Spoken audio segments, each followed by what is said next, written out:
Então, vamos nessa, começar. Alguém lembra aí nosso assunto que nós paramos?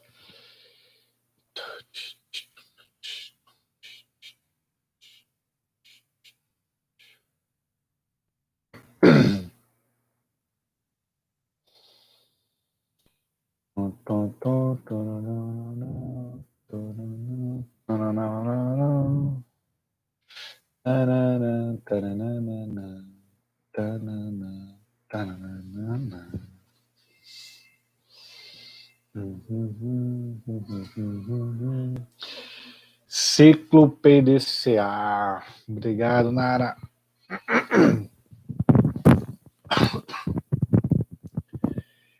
Então, vamos nessa. Minha gente, bom dia.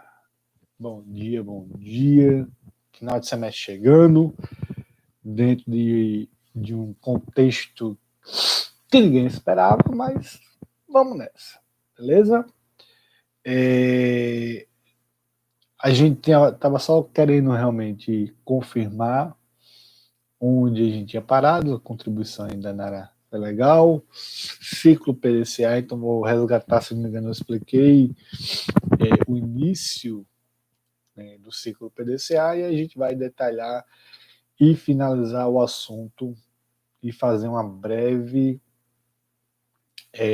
revisão. Certo? Eu vou passar depois para a Bárbara o link de todos os vídeos, de todas as aulas organizadas e compiladas, certo? Porque às vezes na aula aqui pelo YouTube eu vou comentando uma ou outra coisa, e aí nesses links que eu vou passar, vai ter lá já a sequência só do conteúdo, né, bem explicado, inclusive do diagrama de Pareto, diagrama de Pareto não, diagrama spin de peixe, que já gravei, mas ainda não postei, então vou colocar lá, tá organizado no meu canal no YouTube, certo? Tá mais bem organizado lá. Eu tenho lá, eu acho que são 6 aulas sobre todo o nosso conteúdo. A aula 1 tem dois vídeos, a aula 2 é um vídeo só, longo, mas é um vídeo só, e a aula 3, que esse slide que a gente está terminando hoje, são 3 vídeos aí, tá bom? Mas aí eu vou passar para a Bárbara assim que puder. Então vamos nessa. Ciclo PDCA, senhoritas e senhores, é nosso desafio para a gente poder concluir.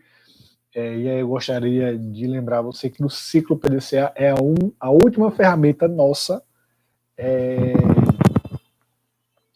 que vai cair na prova, certo? Porque ainda tem 2 ferramentas que eu vou só comentar com você, mas mais a título de curiosidade, uma delas você já tem ideia de como é que é o cronograma, e a outra mais ligada à gestão de projetos, que é o gráfico de Gantt. Essas 2 ferramentas não vão cair na prova, certo?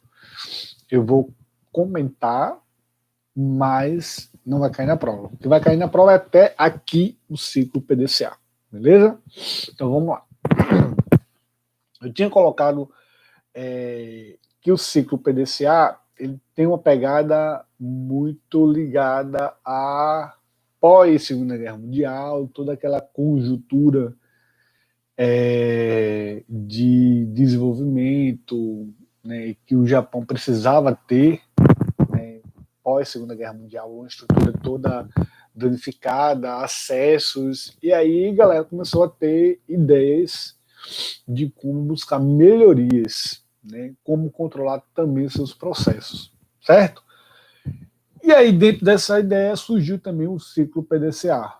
Né? Se a gente está falando de controle, o ciclo PDCA é justamente isso. São 4 etapas: planejar, desenvolver, checar e avaliar, onde a gente possa realmente verificar se, do planejamento que foi feito até o resultado que foi obtido, se a gente precisa manter naquilo que está sendo feito ou se a gente precisa buscar melhoria. certo? Eu acredito que isso a gente faz inconscientemente. Vou estudar, a forma como eu vou planejar a minha maneira de estudar. E aí, seu planejamento gera uma ação, que gera um controle, e aí você precisa avaliar. O planejamento que eu fiz dentro do meu estudo, ele dá para manter ele ou dá para a gente melhorar? Né? Sempre tem uma possibilidade, nem que seja pequenininha, de melhorar. Às vezes eu estou dando aula, eu estou com o slide aberto aqui em paralelo, e na hora que eu estou explicando alguma coisa, eu olho para o slide e vejo uma possibilidade de melhoria. Então, essa também é um pouco a ideia. Eu planejei o slide, eu construí de fato, que é a minha ação, né, à medida do possível fui controlando, mas eu preciso sempre estar avaliando, certo? E aí, eu vou colocar aí para você as 4 etapas, né, com o meu inglês do verbo to be, certo? Porque a ferramenta ela está em inglês, mas obviamente a gente faz a tradução para o português. Plan, do, check e action, certo? Planejar, desenvolver, checar e avaliar corretivamente, caso necessário, mas geralmente sempre é necessário, não só para corrigir, mas para melhorar. Ter algo que a gente faz funciona, só que a gente ainda pode melhorar. Não significa dizer que tem algo que não funcionou. Tem algo que funcionou, mas que a gente pode fazer com que funcione melhor ainda, certo? E as 4 etapas eu vou falar detalhadamente de cada uma delas, certo? Tá no material também, que vocês vão ter acesso. Eu vou passar para a Bárbara a aula 3 atualizada, fiz mais pequenos ajustes, então para vocês estudar pelo material que está realmente bonitinho, bem explicadinho, tudo mais. E é isso aí, certo? Primeira etapa, senhoritas e senhores, é a etapa do planejamento, certo? Todo e qualquer planejamento, preste atenção. Todo e qualquer planejamento, beleza? Porque as pessoas sentam para fazer o planejamento como se sentasse para conversar sobre futilidades. Big Brother, sei lá, novela da Globo, quem está pegando quem, e a ideia não é essa. Uma reunião de planejamento, seja um planejamento de curto, médio ou longo prazo, precisa ter um objetivo. Para por que a gente está aqui? Dar sentido àquela reunião e também as pessoas terem um motivo. Não, a gente está aqui para definir um planejamento, né, para o próximo semestre. Então, tem muita empresa hoje que está revendo o planejamento, porque aquele planejamento que foi definido lá para 2019, final de 2019, até início de 2020, com certeza não está sendo seguido agora porque o contexto mudou. Quando o contexto muda, né, o contexto é uma variável bastante significativa dentro do nosso planejamento, a gente precisa também mudar, certo? Então, uma das coisas que eu gostaria de dizer é que no planejamento a gente define o objetivo, um ou mais objetivos, certo?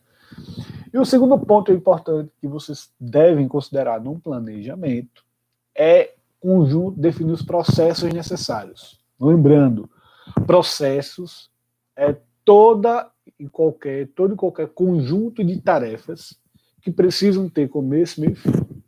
Então, quando eu estou no meu planejamento, eu preciso definir qual é o meu objetivo, quais são os meus objetivos. Bom dia, Kailane.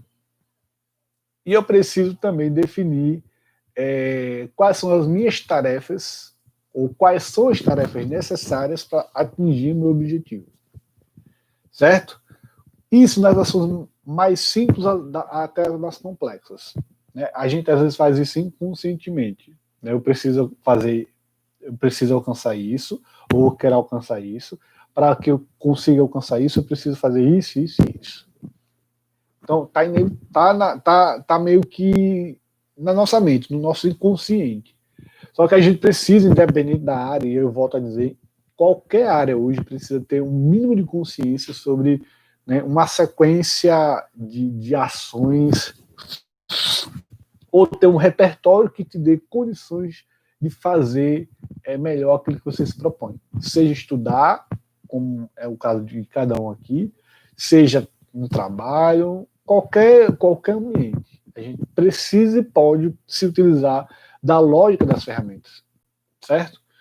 Então, a lógica da ferramenta ciclo PDCA, no planejamento, você precisa definir um objetivo, ou mais de um objetivo, e definir os processos necessários, ou seja, definir as tarefas que você vai precisar realizar para poder atingir esse mesmo objetivo.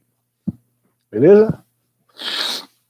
A gente tem aí segunda etapa, né, que é a etapa da ação em si.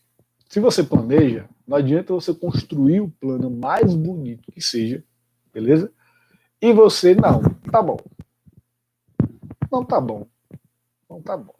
Se você planeja, né, com detalhes, né, analisando possibilidade de erro, e se não der certo, qual é o plano B, qual é o plano C, show. Agora é partir para execução.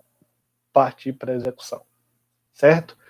Porque nenhum planejamento, a ideia, a finalidade do planejamento é que ele possa se converter em ações. Se você só faz o planejamento e não faz mais nada do que isso, por que você gastou tempo, então, para planejar? Não tem sentido, certo? Não tem sentido. E aí, senhoritas e senhores, é importante a gente partir para a ação, porque o desenvolver, né, o D aí do ciclo PDCA, é justamente ação. Desenvolver é você implementar as ações necessárias para atingir o objetivo. Beleza? Então, percebe que tem uma sequência. Eu planejo, depois eu vou desenvolver. Certo? Contrariando até o que a gente vê em algumas empresas, né, na política, né, que existe uma ideia de primeiro fazer para depois planejar. Não. Né? A gente começa pelo óbvio. O óbvio é através do planejamento. Planejou, né, definiu lá o que pode ajudar, o que pode atrapalhar, né, estabelecer possíveis planos B, C, D.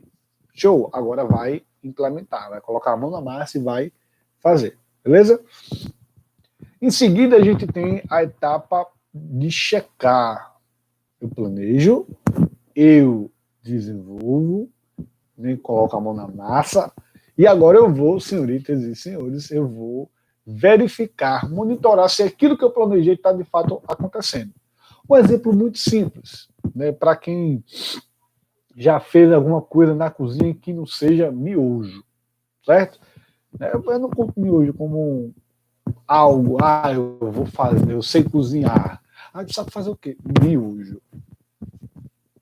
Não, né? Miojo tu solta lá na água fervente, né? Passou lá. Não tem nada de nada. Agora, a pessoa que realmente faz. Tentando. Uma pessoa que realmente ela faz algo na cozinha, a gente pode dizer, não, aí é história. Certo? E aí eu lembro, por exemplo, o caso de minha mãe. Né? Toda vez que ela ia fazer bolo, o que é que ela fazia? Qual era a cabeça dela? Ingredientes, né? A ideia do planejamento.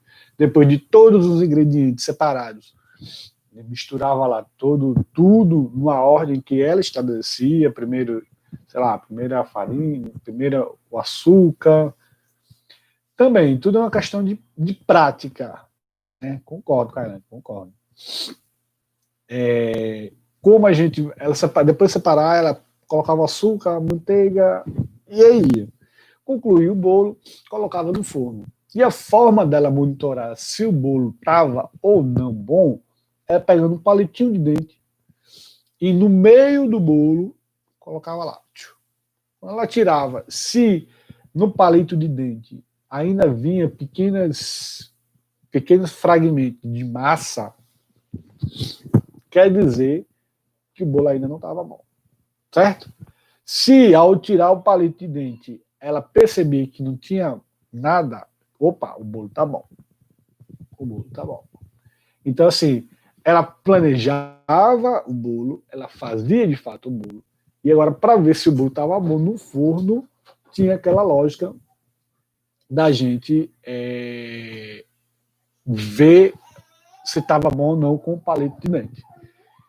E aí a gente consegue observar, né, monitorar, né, o bolo. Porque se eu faço, se eu tenho uma etapa do planejamento, se eu tenho a etapa da ação, deixa, a gente também tem, né, a necessidade de verificar, de monitorar uma coisa. Tá bom? Então, são aspectos inevitáveis que envolvem, né, a nossa ação, o nosso planejamento, na verdade. Porque na sequência eu planejo, eu executo e eu vou monitorar para ver se aquilo que eu defini no planejamento está acontecendo. Porque se não estiver acontecendo, ou se de fato não ocorrer, a gente vai para a última etapa, que é a etapa do avaliar. Quando a gente avalia, senhores, a gente está tendo um olhar sobre tudo o que aconteceu. Né?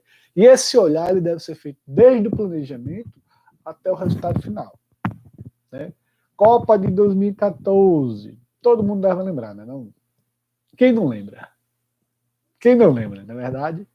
7-1, senhoritas e senhores. Foi vergonha, assim, para várias gerações. O país do futebol foi a seleção que gerou um marco na história das Copas do Mundo, né, ao levar 7-1 na semifinal. Vê que coisa legal. Veja que coisa legal. Quando a gente ganhou, né, o direito de sediar a Copa do Mundo, isso aí foi ainda no governo Luiz Inácio Lula da Silva, tivemos aí, primeiramente que a gente teve 8 anos para nos preparar. 8 anos de preparo aí. E chegou no ano da Copa, ainda tinha várias coisas assim para fazer, a mídia batendo em cima e tudo mais. E qual era a expectativa? Né? Se em 1950 a gente chegou na final, claro, perdemos para o Uruguai, se não me engano. Agora a gente tem uma nova chance de ganhar a Copa do Mundo em casa. Olha que maravilha. É uma maravilha, né? Você ganhar a Copa do Mundo em casa. Então, houve uma festa, um pensamento positivo muito grande, que foi ter isso como expectativa. Olha, e onde nós paramos? Paramos na semifinal, levando 7-1. Né?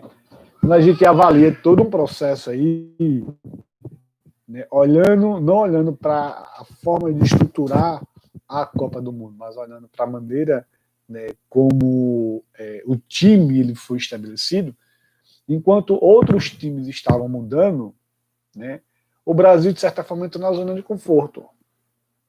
Né? Trouxe Filipão de novo, o Filipão foi campeão em 2002, e aí aquela ideia de que se ele foi campeão uma vez, ele pode ser campeão de novo. Né? Trouxe alguns jogadores chaves, mas de uma maneira geral o Brasil pouco mudou. Então, se a gente tem uma estrutura onde pouco muda diante de um contexto que está mudando, né, e de outras não tenha sido surpresa. Porque enquanto o Brasil tinha aquela tradição, não, claro. Você pode dizer, pô, Ricardo, mas o Brasil chegou à semifinal. É muita coisa, eu concordo, é muita coisa.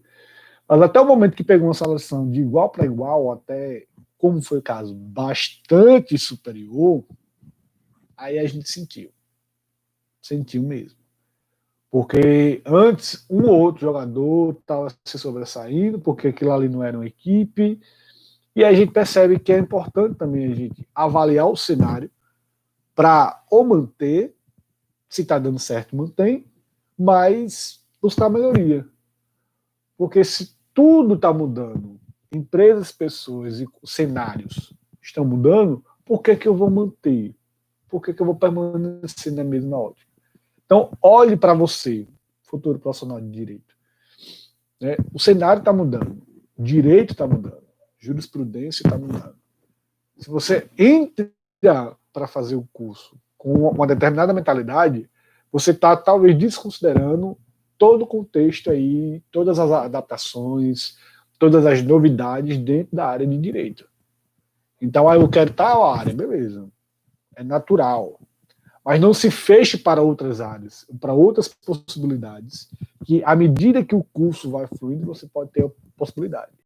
Então, avaliar, o ato de avaliar do ciclo PDCA é para que depois de tudo que passa, né, você possa realmente ter uma dimensão do que aconteceu, para, como eu volto a falar, ou para manter, ou para buscar melhoria, e também, não necessariamente diante de planejamento, mas avaliando uma área, por exemplo, né, como eu falei em relação à área de direito. Certo? Então, senhoritas e senhores, a gente tem aí o avaliar, talvez, um ponto crítico, né, dentro do ciclo PDCA, que ele me permite um olhar criterioso sobre o que foi feito, ou o que está acontecendo. O que foi feito por mim, ou o que está acontecendo que muitas vezes não é de minha responsabilidade, não foi de minha responsabilidade, mas eu preciso, tá dentro desse contexto aí também. Certo? E aí a gente fecha o P, D, o C e o A. Eu planejo, eu executo, desenvolvo, eu vou monitorar para ver se está tudo acontecendo direito e depois eu vou avaliar. Só que o ciclo PDCA, e o problema para muitas pessoas está aí, é quando só faz essas 4 etapas. Né? O P, o D, o C e o A, e não volta para o planejamento. Porque a ideia do ciclo é que eu possa, de fato, começar e eu possa passar por todas as etapas e eu possa, de fato, finalizar. Né? Finalizar e voltar para o planejamento. Porque se a última etapa do ciclo PDCA é o A de agir para corrigir, para melhorar, eu preciso voltar para o meu planejamento. Entende? A ideia do ciclo é que eu passe pelas 4 etapas e volte novamente para o planejamento. Não necessariamente porque eu fiz algo errado, mas se eu busquei e eu busco a melhoria, eu preciso voltar para o meu planejamento. Então, se você estuda de uma maneira, ou se planeja para estudar de uma maneira, você vai avaliar essa maneira como você estudou, você vai dizer, opa, essa maneira como eu estou estudando aqui está dando resultado, então eu vou manter. Para outra disciplina, talvez não. Então, para outra disciplina, você pode reestruturar essa sua maneira de planejar. Reestruturar a maneira de trabalhar, reestruturar a maneira de se relacionar com as pessoas. Então, segue as 4 etapas aí. Eu planejo, eu desenvolvo, eu vou monitorar e eu vou avaliar. E depois eu preciso novamente passar por essas etapas. Para sempre buscar fazer o melhor. Eu coloco a frase do Mário Sérgio Cortella, eu acredito que eu já falei essa frase aqui, fazer o melhor na condição que tem, enquanto não tem condição de fazer ainda melhor. Então é um pouco disso também. Mas se tem a possibilidade de fazer ainda melhor, né, definindo as ações já do planejamento, então faço. Então faço. Beleza? Então, para a gente poder concluir, senhoritas e senhores, essa ideia aí do ciclo PDCA, então é importante considerar o ciclo como uma roda, ou seja, eu passo pelas 4 etapas e depois eu volto novamente pelo planejamento, né, sempre buscando melhorias. Então, é importante fazer sem planejar, evitar, na verdade, fazer sem planejar, porque a ação sem a base do planejamento, ela vai muito seguindo a sorte. Se você tiver sorte, ótimo. Se você não tiver sorte, lascou geral, certo? Fazer sem planejar. É importante também evitar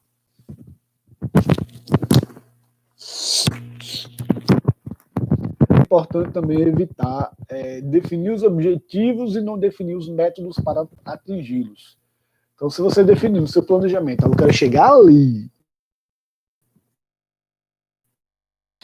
definir os objetivos e não preparar as pessoas. Se aquele objetivo que você definiu envolve também outras pessoas, você precisa preparar essas outras pessoas, certo? Você também precisa preparar essas outras pessoas. É importante também evitar fazer e não checar. O exemplo da cozinha é clássico. Se você faz alguma coisa na cozinha e não vai checar, monitorar de vez em quando, tá fazendo feijão, dá uma mexidinha lá no feijão, tá fazendo assando carne, virar a carne lá, não vai dar certo. Então são alguns princípios básicos que a gente, ao entender o PDCA, a gente precisa evitar. Fazer e não checar e não monitorar. É importante evitar planejar, fazer, checar e não agir corretivamente. Então, se você planeja, se você executa, se você vai verificar, inevitavelmente você vai precisar ou agir para corrigir ou agir para melhorar. Então, preciso, né, evitar fazer as 3 etapas, na última desconsiderar, porque não é importante, não. É importante, só, então, são algumas observações que estão no material que eu enviei para vocês e vou enviar novamente porque está um pouquinho melhorado. Certo? E aí, senhoritas e senhores, a gente finaliza o conteúdo aí da nossa avaliação. A partir de 2 ferramentas, eu vou fazer breves comentários apenas sobre elas. Né? Não sei se em algum momento alguém vai trabalhar com projetos, mas a primeira ferramenta é o gráfico gigante, que ela tem essa pegada aí para gestão de projetos. Então, vocês podem, na verdade, trabalhar com projetos, né? Projetos dos mais diversos tipos, projeto social, projeto de implementação de algum sistema, de alguma prática. Então, é uma ferramenta que dá para você entender um pouco disso aí. Certo? O objetivo é acompanhar, o cara que criou foi Henry Gantt. Então, a missão dele foi, a percepção dele foi acompanhar o trabalho dos supervisores, isso nas fábricas, para evitar atrasos. Então, é uma forma visual de mostrar como está sendo a evolução do trabalho. Imagina aí que o gráfico de Gantt, né, ele relaciona aí 3 variáveis, certo? A variável do tempo, ou seja, qual é o prazo que eu tenho para fazer aquela tarefa, a tarefa em si e a pessoa responsável. Eu costumo dizer, porque o cronograma é a mesma coisa, essencialmente a mesma coisa que o gráfico de Gantt. Só que eu explico geralmente que o cronograma ele tem um viés mais individual, ou no máximo com poucas pessoas, e o gráfico de Gantt, não. O gráfico de Gantt se você tem, sei lá, um projeto, e nesse projeto tem várias tarefas, várias pessoas envolvidas, ou até vários órgãos, entidades, associações, é uma ferramenta, o gráfico de Gantt é uma ferramenta para deixar claro isso, né, organizar. Né, porque entenda que o objetivo, tanto do cronograma quanto do gráfico de Gantt, é organização das tarefas que precisam ser feitas. Basicamente isso. Só que eles fazem isso como? De uma maneira visual. Certo? Então, o gráfico de Gantt ele vai envolver geralmente 3 variáveis, que são prazo, tarefas e pessoas envolvidas. O cronograma geralmente só em agosto de 2019. Eu precisei fazer um cronograma para mostrar para o meu orientador qual seria o passo a passo até de fato finalizar a dissertação. Aquele cronograma era uma relação de tarefas que eu tinha que fazer. A gente pode fazer um cronograma para uma equipe? Pode. Mas geralmente, para uma equipe, dependendo, claro, do tamanho da equipe, um gráfico de Gantt é melhor. Porque eu vou ter claro lá qual é o tempo, vou ter a tarefa, qual é o prazo que cada tarefa precisa ser feita, e melhor ainda, quem vai ser o responsável. Né? Isso a gente visualiza mais ou menos em trabalho em grupo. Vocês vão vivenciar, a gente vai voltar para a rotina. Na verdade, eu acredito que vocês já vivenciaram também, né? Fizeram aí o júri, fortes emoções aí no júri, gente. E aí, emoção, debate, né? Troca de acusações, né? Fiquei só acompanhando aí o professor Márcio botando lá as repercussões, né? Saldo positivo, mas não vivenciei, vocês aqui vivenciaram, né? Da construção do júri não, do seu lado aí do júri, na verdade, a gente precisou definir tarefas. Cada tarefa teve um prazo, ou seja, para que quando chegasse a data de fato do júri você tivesse preparado, né, a argumentação afiada e pessoas responsáveis. A gente poderia também utilizar o gráfico de Gantt, porque o júri, querendo ou não, é o mini projeto. Deixar claro aí, a gente precisaria deixar claro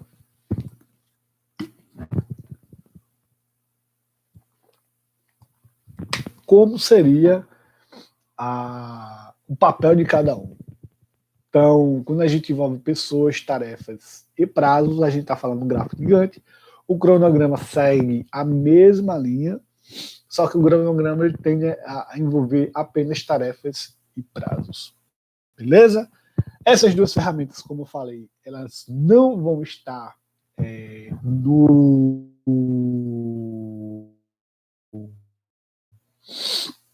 para a prova, é até o ciclo PDCA, mas eu quis também apresentar o gráfico de Gantt e um pouquinho do cronograma.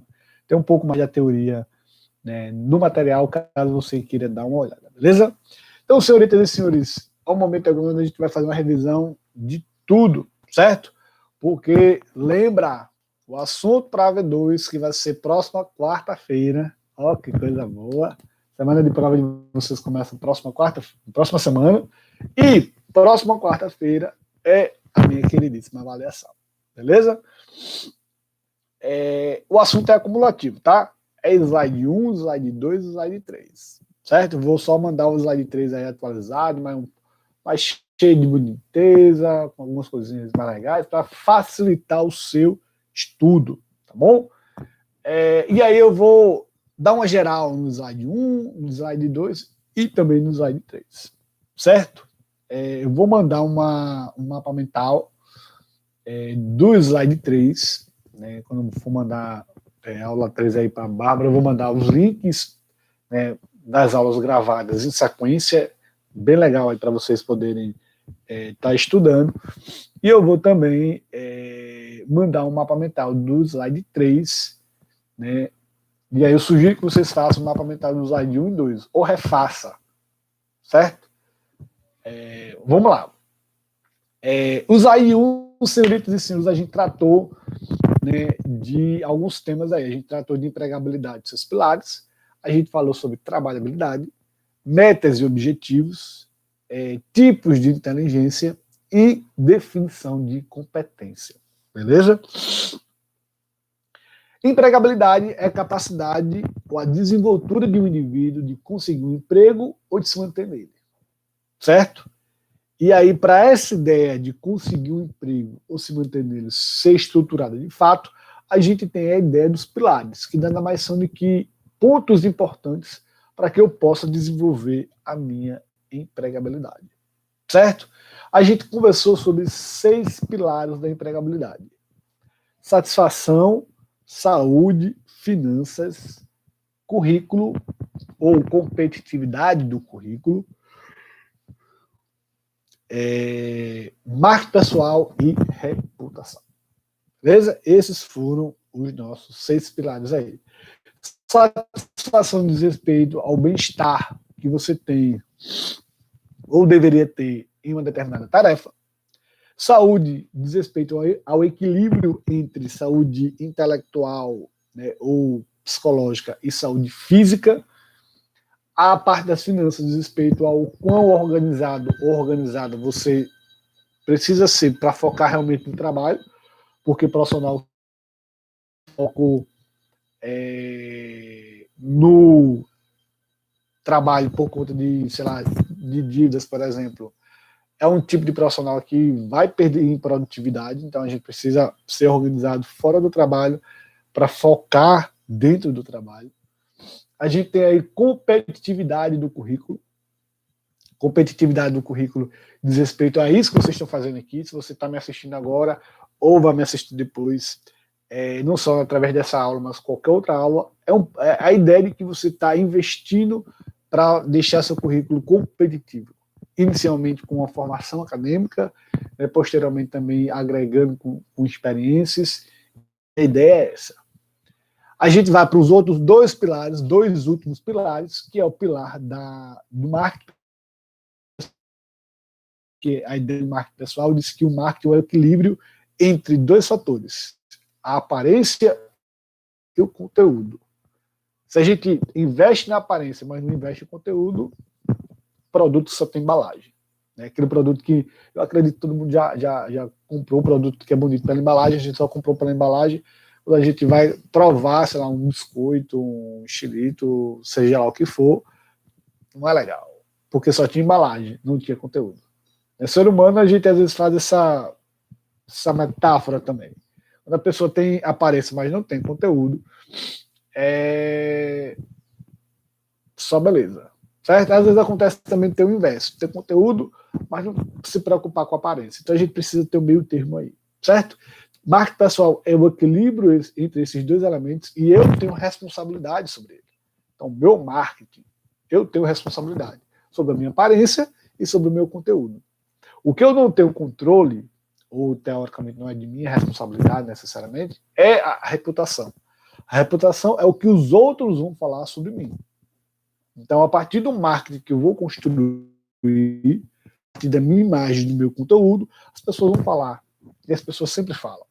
Certo? As pessoas sempre falam alguma coisa. Bem ou mal, sempre falam. Então, o que eu tenho que fazer, o que eu posso fazer, é me esforçar para fazer um bom marketing pessoal, para ter uma boa repercussão diante das pessoas. Beleza? Falamos, senhoritas e senhores, de metas e objetivos. Né? Objetivo, ele é amplo, ele é genérico, né? ele é abrangente, diferentemente de uma meta que é específica, ela é particular. Né? Por exemplo, se eu defino comprar uma casa é um objetivo, que é algo genérico, é algo amplo. Agora, como é que eu vou conseguir comprar essa casa? Aí eu preciso traçar as metas, ou seja, as metas nada mais são do que os caminhos que vão me levar com mais facilidade até o meu objetivo. Comprar uma casa, preciso o quê? Preciso pesquisar financiamento, se vai ser pela Caixa, se não vai ser.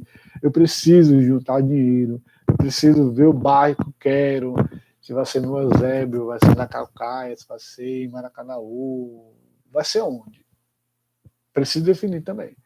Então, a partir da definição de um objetivo, que é algo amplo, algo genérico, eu preciso definir as metas, que são os caminhos que vão me levar com mais facilidade até esse mesmo objetivo. Beleza? Falamos também dos tipos de inteligência. Eu disse para você, eu falei da teoria da inteligência múltipla, de um cara chamado Howard Gardner, que a gente sai daquela ideia de que a inteligência do ser humano é medida apenas pelo QI, coeficiente de inteligência, e a gente entende hoje, né, em cada vez mais, que nós temos que o ser humano tem também outros tipos de inteligência. E aí, dessa teoria que o cara colocou, ele dispôs aí 9 tipos de inteligência, e aí eu peguei 2, e esses 2 vão cair na prova, que é a inteligência intrapessoal, né, que é você se conhecer, né, conhecer a ideia do autoconhecimento. Vamos simplificar aí. O autoconhecimento. Né, inteligência intrapessoal diz respeito ao autoconhecimento e conhecimento sobre si mesmo. Certo? Vou pegar também, escolher a inteligência interpessoal, né, que é a habilidade de você se relacionar bem com outras pessoas. O terceiro tipo de inteligência foi de um cara chamado Daniel Goleman, que é a inteligência emocional. Certo? Então, os 3 tipos de inteligência aí que vão estar na prova é a inteligência intrapessoal, interpessoal e emocional. Inteligência emocional, quando todo mundo tem emoções, certo? E a gente precisa conhecer mais essas emoções, nos relacionarmos bem com essas emoções, certo? Hoje, mais do que nunca, muita gente em isolamento social, outras tantas pessoas precisando sair para trabalhar. A gente precisa entender essas emoções, a gente precisa saber lidar com essas emoções. Não só para a gente, mas também por outras pessoas. E a gente finalizou a ideia do slide 1, a proposta do slide 1 falando sobre competência. Competência que é algo intrínseco, ou seja, é algo que já está dentro de todo mundo, né? E todo mundo tem competência, mas fulano não tem competência. Tem. O que ele tem, talvez, é preguiça de desenvolver essa competência aí. Certo? A gente, ao abordar a ideia de competência, eu abordei, né, a partir de uma sigla-chave, né, onde essa palavra aí, né, diz respeito a uma palavrinha. Né? O C representa o conhecimento, que é o saber que eu tenho. O H representa a habilidade, né, que é o saber fazer. Eu pego o meu conhecimento e boto em prática. O A é a atitude que, por mais que eu tenha conhecimento, que eu saiba fazer, mas é o querer fazer que vai ser a diferença aí. Certo? E a gente tem o V e o E. O V são os valores, é aquilo que orienta cada ser humano nas suas relações, no seu trabalho. E o E representa a ética, que aí não existe meio termo. Ou nós somos um profissional e desempenhamos uma atividade com ética, ou não. Eu sou mais ou menos ético. Eu peguei pouca coisa da empresa. Não tem essa ideia. Não tem. Tá? A gente tem aí a ideia do slide 1. Tá? O slide 2 fala essencialmente de recrutamento e seleção. E a gente tem ainda dois assuntos, que é o assunto de recolocação profissional e também das diferenças entre os processos de trainee e de estágio. Certo? Quando eu falei de recrutamento e seleção, eu utilizei palavras-chave para que você pudesse entender melhor a ideia dos dois. E mesmo que você talvez esteja no serviço público, é importante, talvez até para ajudar outras pessoas. Quem sabe, se você mudar um dia de carreira, você entender um pouco mais desses dois processos aí. São processos, né, conceitos diferentes, mas são complementares. Né? Um precisa do outro. Quando eu falei de recrutamento, eu disse: recrutamento é a ação de atrair o candidato. A empresa, ela divulga as vagas com o objetivo de atrair o candidato. Então, a palavra-chave de recrutamento é atrair.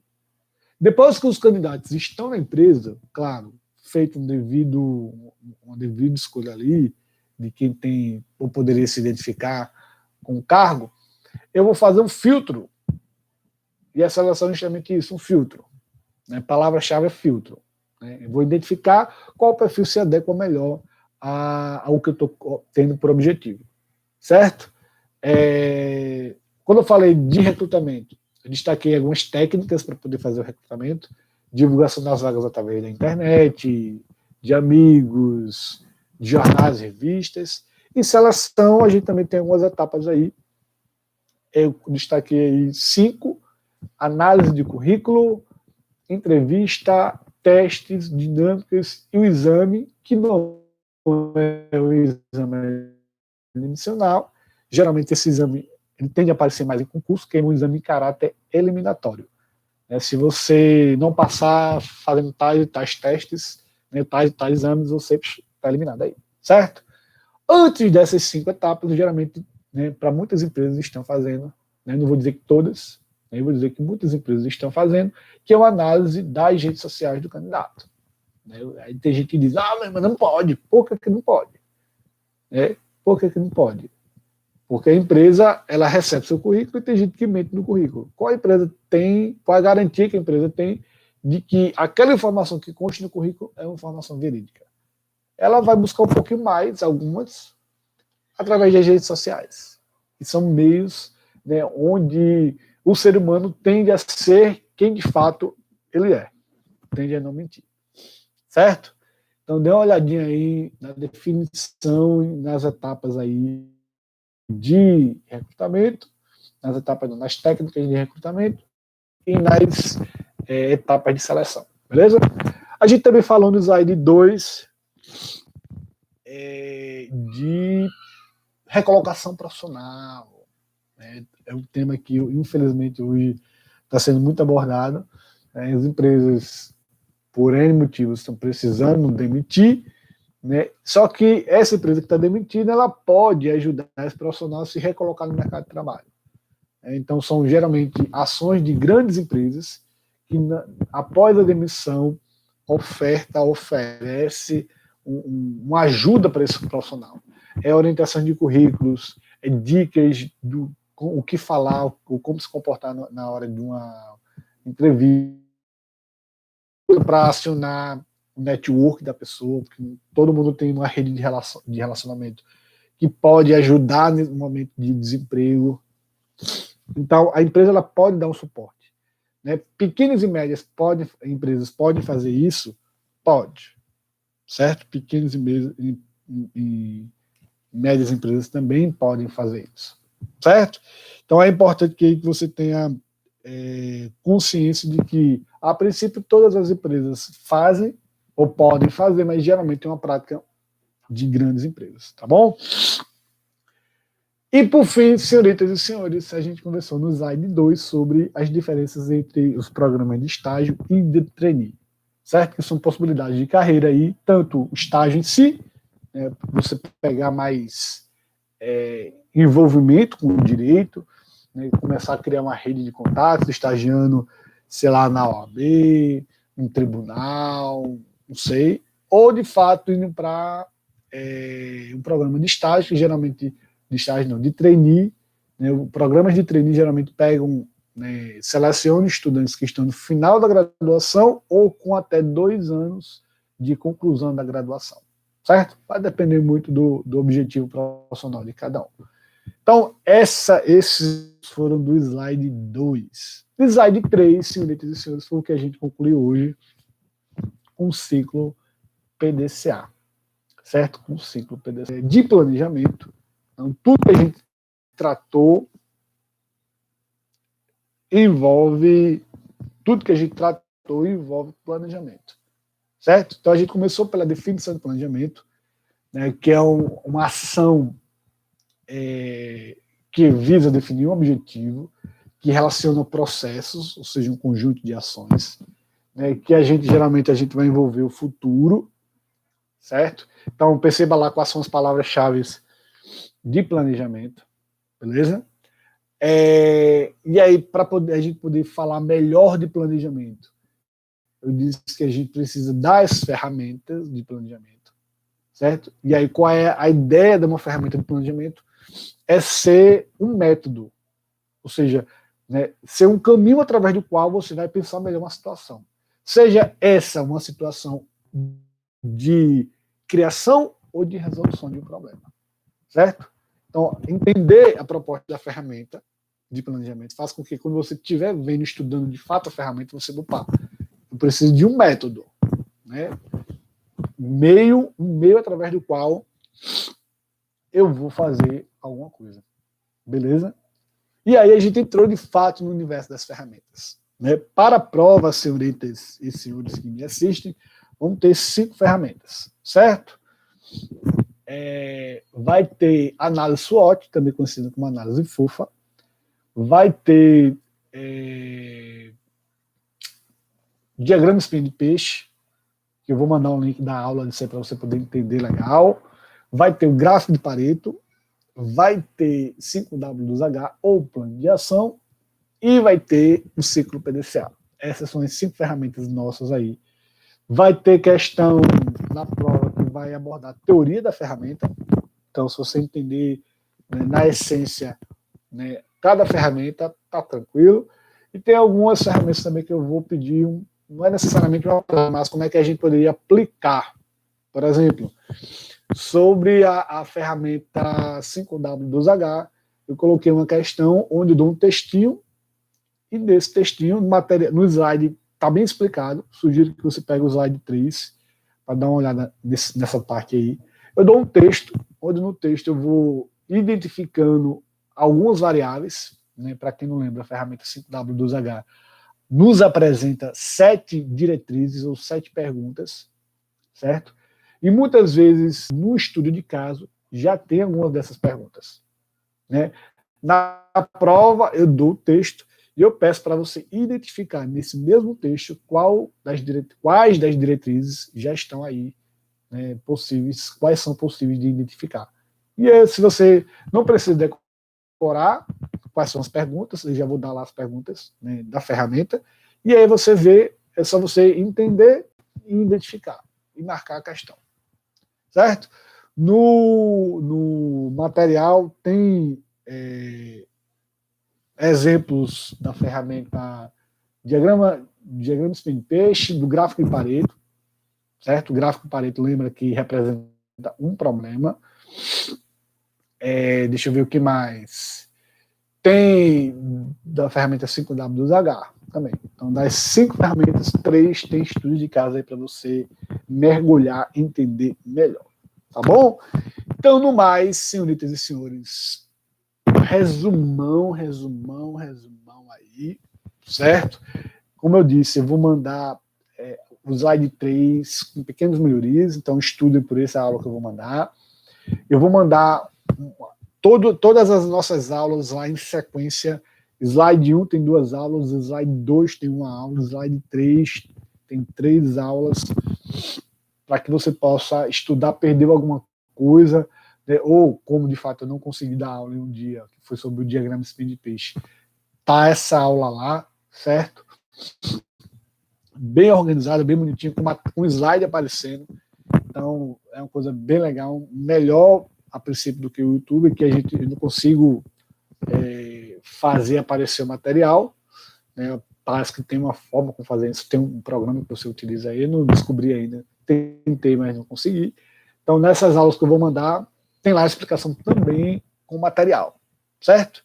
E eu vou mandar um mapa mental do slide 3. Algumas pessoas me mandaram um mapa mental, né, do trabalho, então eu acredito que vocês devem lembrar aí, né, esse trabalho vai valer uma pontuação extra, valeu uma pontuação extra, na verdade, né? Já passou o prazo aí para entregar, valeu até 1,5 ponto. Eu acredito que eu já deva ter respondido aí as pessoas, né? Já está organizada a minha planilha. Então eu vou mandar um mapa mental do slide 3 e sugiro que vocês possam fazer o mapa mental do slide 1 e 2, certo? Para poder reestruturar, ou se você tem aquele mapa mental lá que eu mandei, também show de bola, certo? Ajuda a estudar. E no mais é isso, certo? A gente termina aí a disciplina. Próxima quarta-feira eu vou estar disponível também nesse horário de aula, para quem quiser tirar dúvidas sobre a prova, né, mandar uma pergunta aí que a gente vai esclarecer. E no mais, senhoritas e senhores, é só gratidão pela atenção nesse semestre extremamente atípico. Eu espero que a gente possa voltar ao normal já no próximo semestre. Mas não fica à disposição, agradecer a sua atenção, a sua participação. Então, quem era de interagir, agradeço. Quem estava só aí acompanhando, também agradeço. E é isso. Certo? Terminamos o assunto da aula. E próxima quarta-feira é prova, papai. É prova. Certo? Eu vou mandar o link lá no grupo. Você clica no link, você vai ver lá, assim como foi a V1, tem uma primeira parte da prova, onde você vai lá colocar seu nome, sua matrícula e seu e-mail, né? E a segunda parte é a parte das questões, certo? Eu vou estar online aqui, né, disponível para quem tiver sobre a prova, beleza? Então é isso. Boa quarta-feira. Alguma dúvida, pergunta, questionamento? Aproveita agora.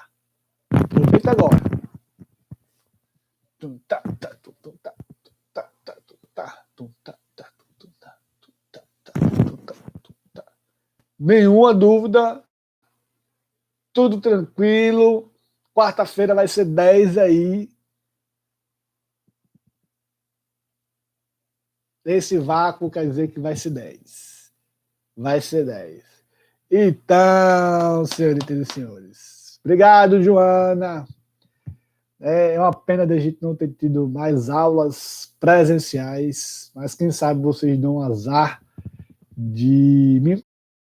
Com certeza nos corredores da faculdade vocês vão encontrar, né, quando a gente voltar. Mas quem sabe outra disciplina vocês dão um azar de novo, certo? Então, senhoritas e senhores, em essência, a aula de hoje um pouquinho mais enxuta, mas só foi para a conclusão do conteúdo.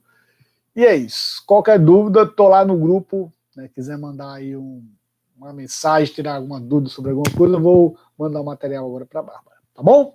Então, senhoritas e senhores, paz e bem, boa quarta-feira, né, continuidade da quarta-feira aí, e é nóis, tá bom? Abraço!